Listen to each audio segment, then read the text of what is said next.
graça se derrama sobre mim, teu amor não falha.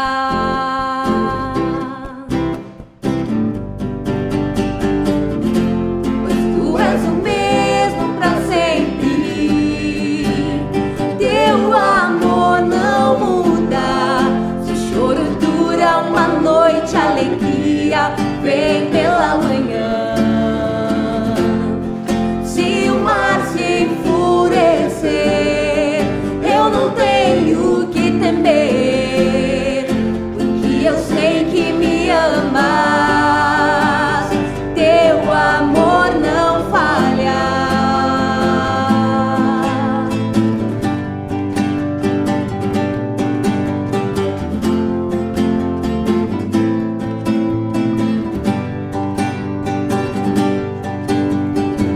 Se o vento é forte e profundo mar, tua presença vem me amparar, teu amor não falha.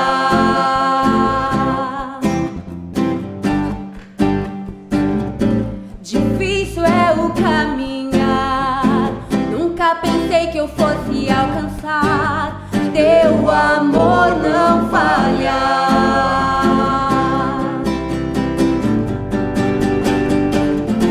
Pois tu és o mesmo pra sempre, teu amor não muda.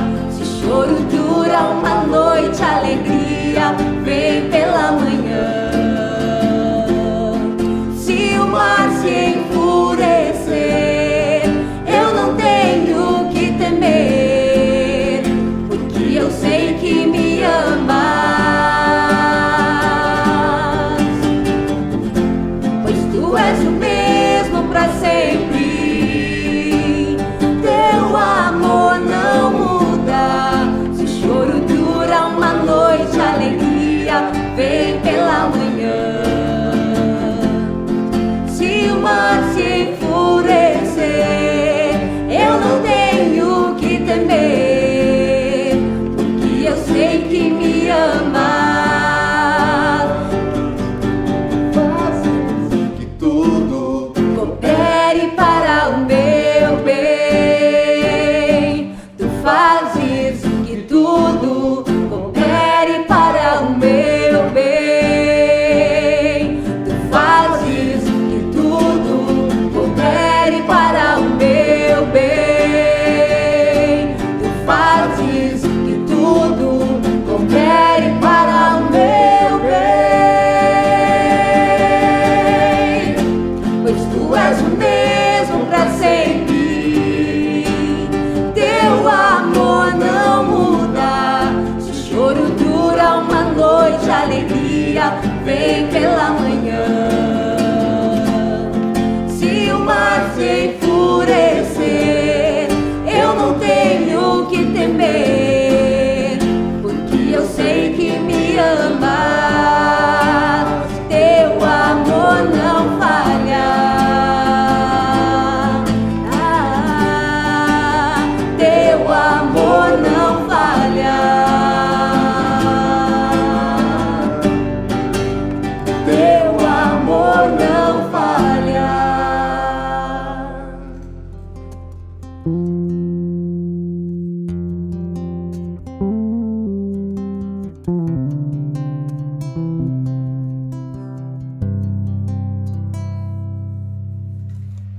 Seguro estou nos braços daquele que nunca me deixou.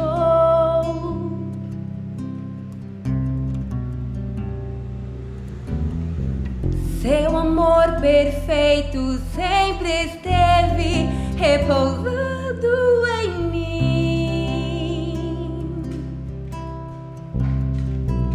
E se eu passar pelo vale,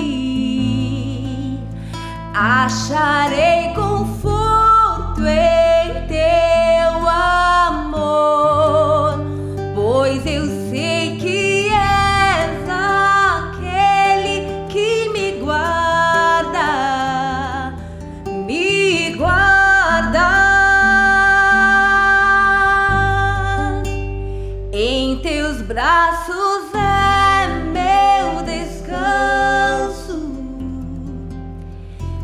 Em teus braços é meu descanso. Em teus braços é meu descanso. Em teus braços é meu descanso. Seguro estou nos braços daquele que nunca me deixou.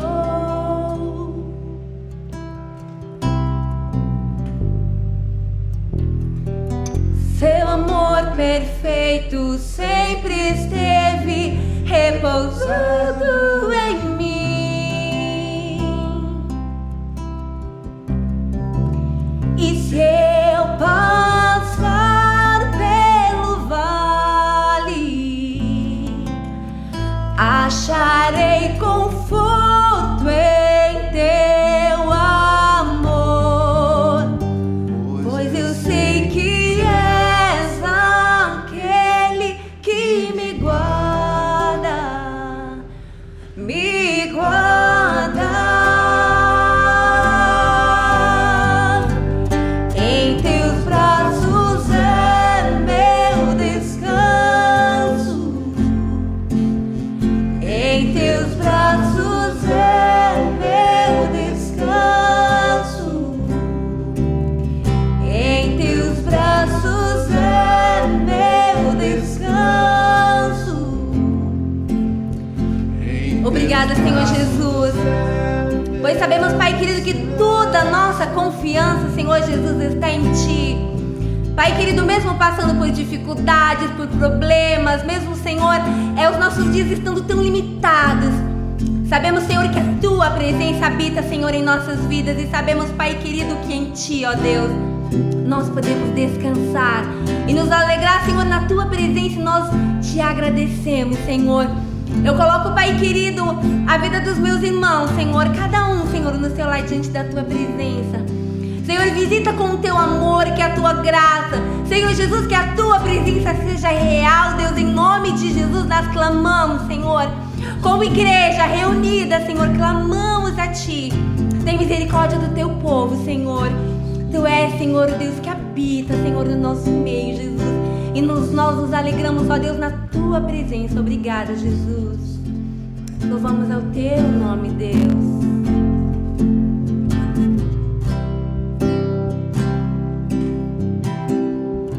Recaímos em Tua graça, Jesus. Recaio em Tua graça.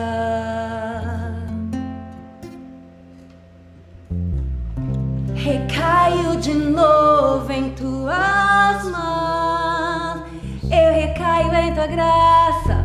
Recaio em Tua graça.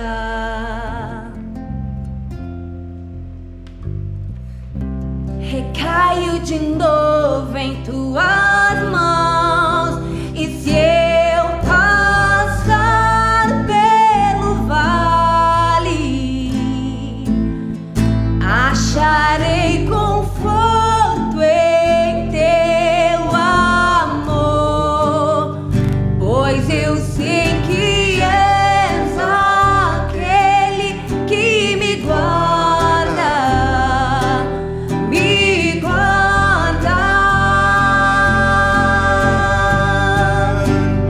Em Teus braços é meu descanso. Em Teus braços é meu descanso. Em Teus braços é meu descanso. Em Teus braços é meu descanso.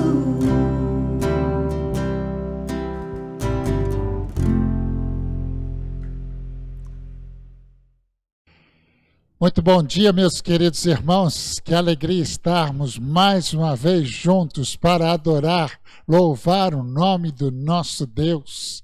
Queridos irmãos, cada vez mais que nós meditamos na palavra de Deus, aprendemos dos ensinamentos da palavra de Deus sobre a segunda instituição que Deus criou.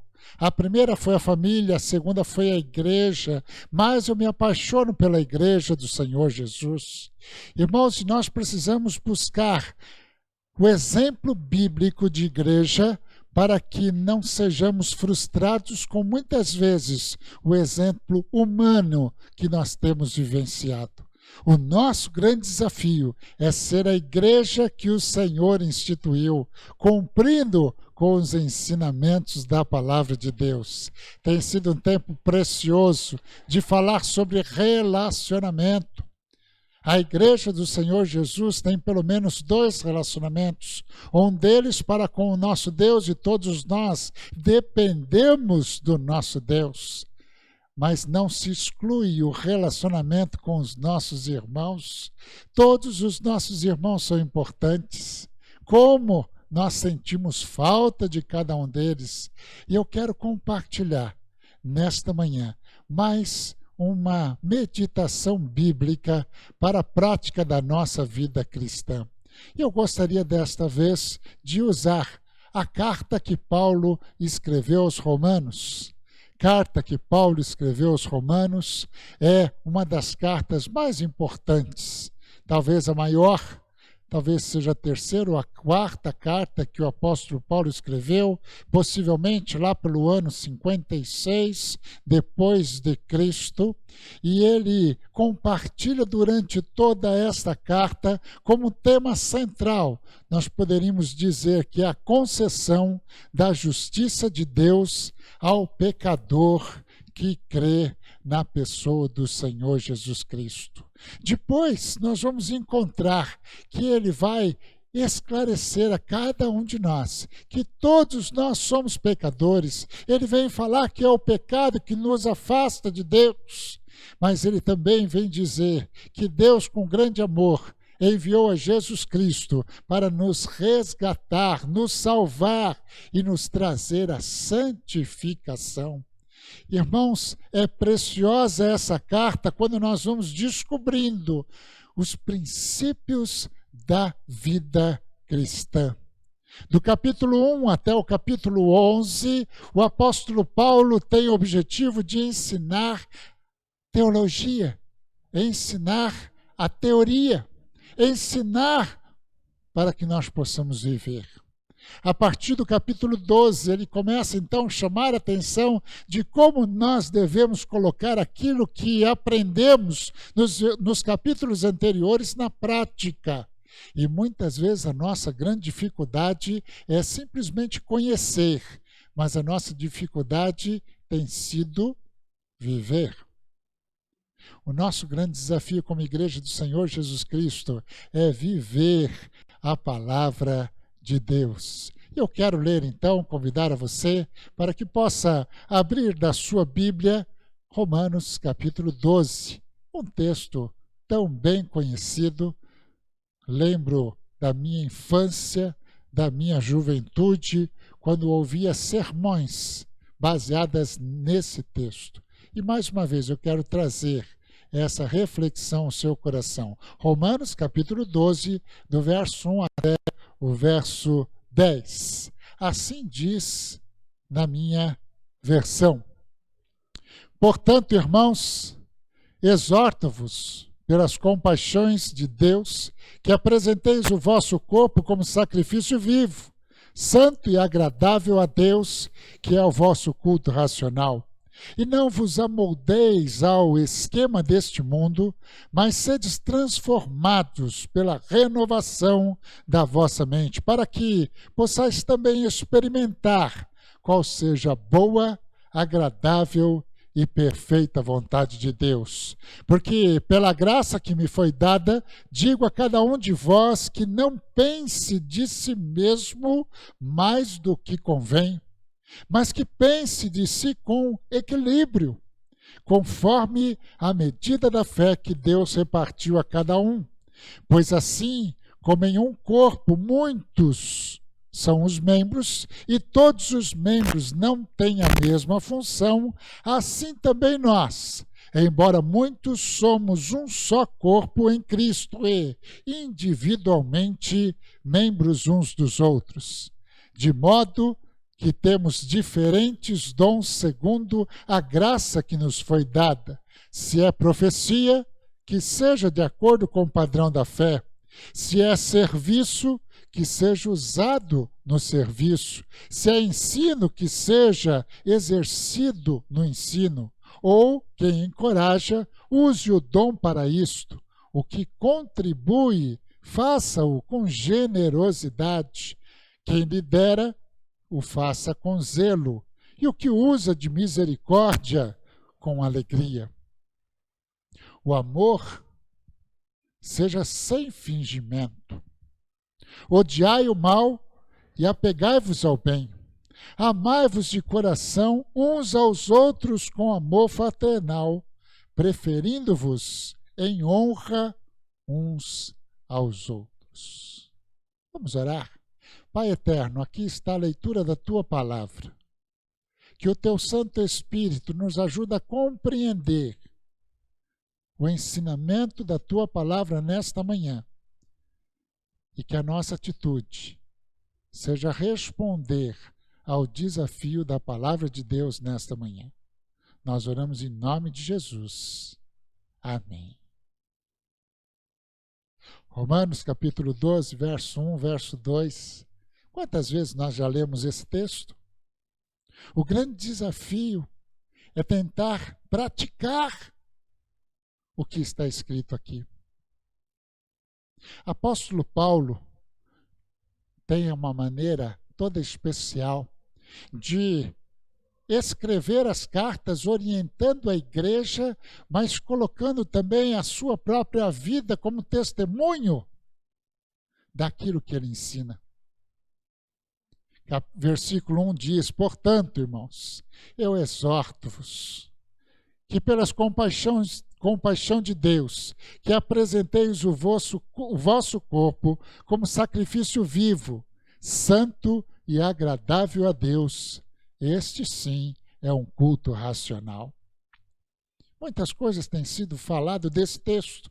O que eu quero chamar a atenção é que a visão de Paulo é olhar a experiência do povo de Israel no Antigo Testamento. Quando o povo de Deus, quando vinha apresentar um culto diante do Senhor, ele trazia o melhor do seu rebanho, trazia um animal, trazia algo para oferecer sem mácula, perfeito, diante do Senhor. Lembramos também da experiência de Isaac, que foi oferecido no altar. Quando nós lemos esse texto, o que Paulo está chamando a atenção é que não há mais necessidade de trazer nenhum animal. Mas o que Paulo está nos chamando a atenção é que nós mesmos, a expressão diz oferecer, apresentar, uma atitude pessoal de colocar a nossa vida diante do altar do Senhor, para que Ele então haja nas nossas vidas. Como é difícil fazer isso. A tendência da nossa vida é querer as bênçãos do Senhor, pedir para que Ele cuide das nossas vidas, mas deixar a nossa vida no altar do Senhor para que Ele faça o que Ele quiser. Muitas vezes nós temos medo. A expressão é que nós devemos fazer um sacrifício vivo, dedicar as nossas vidas nesse altar para que Ele use conforme Ele quiser, não conforme o mundo. Verso 2 ele diz: nós não devemos nos amoldar ou tomar a forma ou viver como o mundo. E nós temos falado nessa sequência de mensagens que a vida cristã é diferente daquela vida que não conhece a Cristo. São duas vidas distintas. Estamos falando de ímpios, estamos falando de justos, estamos falando de perdidos, estamos falando de salvos pelo Senhor Jesus Cristo. Portanto, não dá para viver uma vida conforme o mundo nos ensina, mas nós devemos ser transformados pela renovação da nossa mente. E eu coloco a mente e o coração. Esses dois, sentimento e razão, precisam ser colocados diante do altar do Senhor. A nossa mente, o nosso coração, torna-se novo. E nós vivemos, então, a vontade do Senhor. Quantas vezes temos perguntado o que é fazer a vontade de Deus? Fazer a vontade de Deus é entregar a sua vida no altar do Senhor, deixar que Ele conduza a nossa vida. Mas mesmo quando nós fazemos isso, o sentimento não deve ser mundano, o sentimento deve ser para a glória do Senhor. E a partir daqui, a partir do verso 3, Paulo vai falar do relacionamento que deve existir no meio da igreja. E ele diz o seguinte: porque pela graça que me foi dada, digo a cada um de vocês que não pense de si mesmo mais do que convém. Não acredite que você tem um conhecimento tão grande de Deus e olhe para o seu irmão do lado com indiferença. Pelo contrário, ele vai dizer o seguinte: pense com moderação, porque a cada um de nós foi dada a graça da medida da fé. Deus repartiu a cada um como Ele quis. Portanto, a nossa atitude não deve ser de arrogância ou de orgulho, mas a nossa atitude deve ser de humildade. Porque o que acontecia aqui, que Paulo está chamando a atenção, é que muitos crentes começaram a se vangloriar daquilo que foram capacitados por Deus, mas não foram capacitados na sua própria capacidade e inteligência.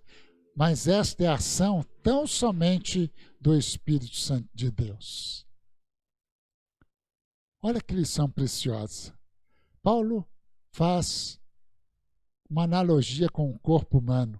E ele diz o seguinte, verso 4, pois assim, como em um corpo temos muitos membros, e todos os membros não têm a mesma função, assim também nós igreja, nós corpo de Cristo, embora também somos muitos, somos um só corpo em Cristo. E ele termina dizendo, individualmente, membros uns dos outros. Irmãos, é precioso demais. Somos muitos membros, somos várias pessoas, todos eles são importantes. E a ideia aqui é do coletivo, e a igreja, quanto maior, muitas vezes nós sentimos felizes de ver a igreja lotada, muitas pessoas fazendo parte do corpo de Cristo. Isso é importante. A igreja deve ser formada por muitos membros, assim como o meu e o seu corpo também tem muitos membros. Mas cada um dos membros do seu corpo, do meu corpo, tem uma função. Paulo, quando escreve aos Coríntios, ele diz, não adianta a mão direita reclamar da mão esquerda, não adianta o pé esquerdo achar que é melhor e mais importante do que o pé direito. Todos os membros têm igual valor, ainda que cada um tenha a sua função. Algumas coisas são preciosas nesta leitura de Paulo sobre a igreja do Senhor. Ele diz o seguinte, eu descubro que a junção dos membros de uma igreja forma o corpo de Cristo. Todos os membros são importantes, mas cada membro tem a sua função. Cada membro tem o seu valor. E cada membro é diferente. Um é diferente do outro. Via de regra, algumas pessoas têm a tendência de se desvalorizar diante daquele que está em evidência na igreja. Normalmente, aquele que usa da liderança, aquele que usa da frente da igreja, nós temos a tendência de nos menosprezar. Nós temos visto uma realidade que acontece em muitas grandes igrejas, que muitas pessoas que não querem ser vistas, não querem trabalhar, não querem estar envolvidas com o corpo, gostam de ir numa igreja para que entrem e saiam sem ninguém ver. O que eu acho interessante nesse verso 5, ele diz assim, individualmente, nós somos membros uns dos outros. Você consegue compreender ou imaginar o que tinha na mente de Paulo? Membros uns dos outros. Todos os membros são importantes. Eu preciso de você e você precisa de mim. Isso é a igreja do Senhor Jesus Cristo. Não é a igreja apenas uma instituição que eu vou à igreja para cumprir com a minha responsabilidade, mas eu faço parte desse corpo. Se eu não estiver envolvido neste corpo, eu faço a igreja mancar. Todos nós somos importantes. Olha o que Paulo diz no verso 6, de modo que cada um de nós temos diferentes dons, segundo a graça que nos foi dada. Preste bem atenção, se você estiver com a sua Bíblia aberta, Paulo usa a mesma expressão, falando da igreja, corpo de Cristo, verso 6, de modo que temos diferentes dons, segundo a graça que nos foi dada. E é a mesma expressão que Paulo fala dele. Porque pela graça que me foi dada, digo a vocês. Paulo foi identificado e chamado como apóstolo. Mas Paulo não tinha orgulho por essa postura. Assim como Paulo trabalha, importante, capacitado pelo Espírito Santo de Deus, mas ele considerava como qualquer um dos outros irmãos. Assim nós também precisamos pensar dessa maneira. O que me chama a atenção são os dois sentimentos, nem orgulho de que sou alguma coisa porque sou o que sou, nem um sentimento de autocomiseração, de que, eu não sou importante nessa igreja. Você já ouviu alguém falando isso? Via de regra, uma pessoa que tem esse sentimento é uma pessoa que vai, aos poucos, se afastando do convívio da igreja do Senhor Jesus. Todos, seja a coletividade, mas cada membro é importante no corpo de Cristo. Paulo, então, começa a relacionar os dons. Ele diz o seguinte, se é profecia, que seja de acordo com o padrão da fé, se é serviço, que seja usado para o serviço, se é ensino, que seja usado para ensinar, se é encorajamento, que use o dom para isso, aquele que contribui o faça com toda generosidade, aquele que lidera com zelo e aquele que usa de misericórdia o faça com alegria. Não existe nenhum sentimento aqui de orgulho e nem menos de depressão. Todos são importantes, todos têm a sua função. Esta é a dinâmica da igreja do corpo de Cristo.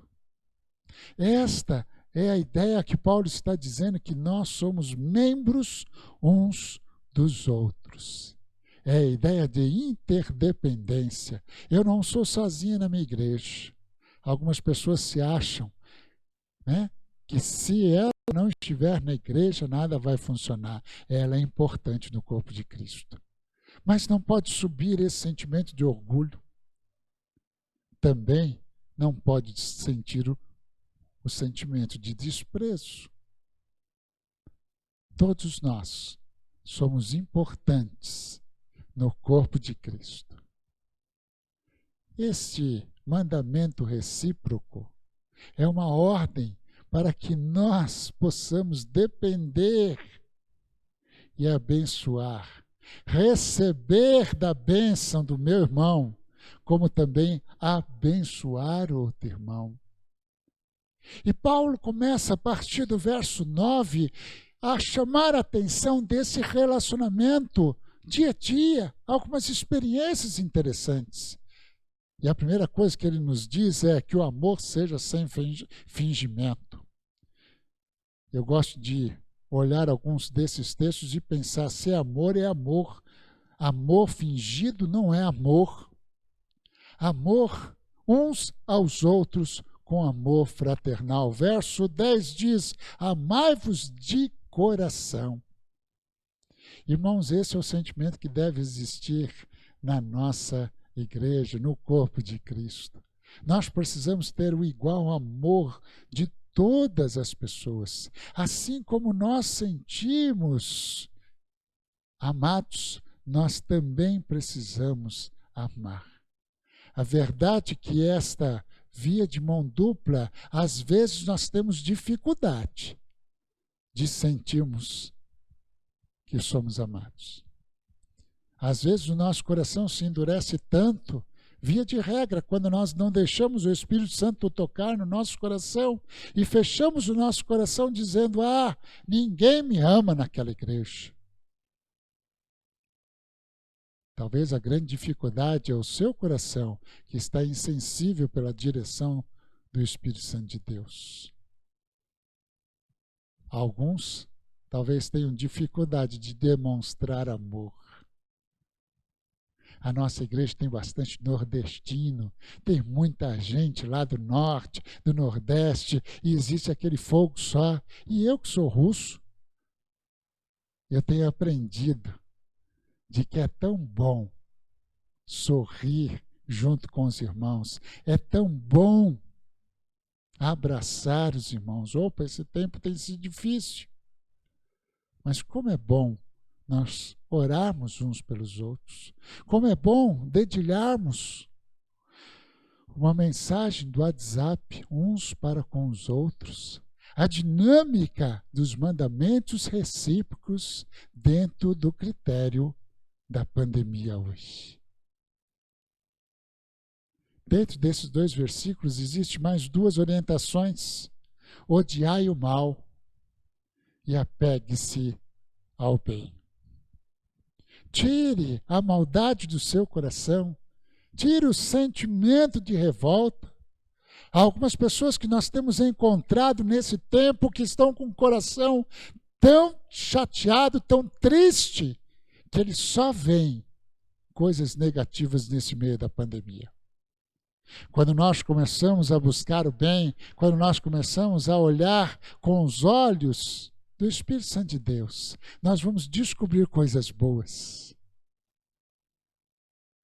O final do verso 10 diz o seguinte: preferindo-vos em honra uns aos outros. Olha que coisa linda. Esta é a igreja do Senhor Jesus Cristo. Quando nós considerarmos os nossos irmãos muito mais valorosos do que a nós mesmos. Esse é o ensinamento de Paulo. É isso que Paulo está falando sobre igreja, por isso que é diferente de qualquer outra sociedade. Porque nós não estamos na igreja para aparecer. Nós não estamos na igreja para que todas as pessoas nos vejam. Nós estamos na igreja para fazer a vontade de Deus. Você lembra do começo desse texto? Ofereça, apresente o seu corpo, a sua vida, em sacrifício, em dedicação a Deus, para que Ele faça o seu querer e o seu efetuar na sua vida. Se você não tem conseguido ser membro um do outro, se você não tem conseguido amar o seu irmão, se você não tem conseguido honrar o seu irmão, talvez seja necessário acertar a sua vida com o Senhor e dedicar a sua vida no altar de Deus. A igreja é uma instituição fantástica que Deus deixou para continuar a obra da pessoa do Senhor Jesus Cristo. Mas a igreja é uma organização, é um organismo, melhor dizendo, vivo, que contagia todos aqueles que próximo de nós chegam. Como tem sido o seu relacionamento com Deus? O reflexo do seu relacionamento com Deus, a dedicação da sua vida no altar do Senhor, também abençoará o seu próximo. Membros uns dos outros, amando uns aos outros, honrando. Vamos orar? Pai querido, muito obrigado porque a Tua palavra, Senhor, fala aos nossos corações. Muito obrigado, Senhor, porque a Tua palavra diz que a igreja do Senhor Jesus é diferente de qualquer outra organização. A igreja da qual nós participamos é algo vivo, é algo santo, é algo agradável. Todos nós fazemos parte. Pai eterno, se porventura existe alguém que esteja entristecido, que não se sente amado, que tem, Senhor, se afastado do convívio da Tua igreja, que o Teu Santo Espírito toque nesses corações, que haja consagração, que haja dedicação de vida no Teu altar. Dirija, Senhor, a nossa igreja para a honra e glória do Teu nome, fazendo a Tua vontade. Esta é a nossa oração, em nome de Jesus.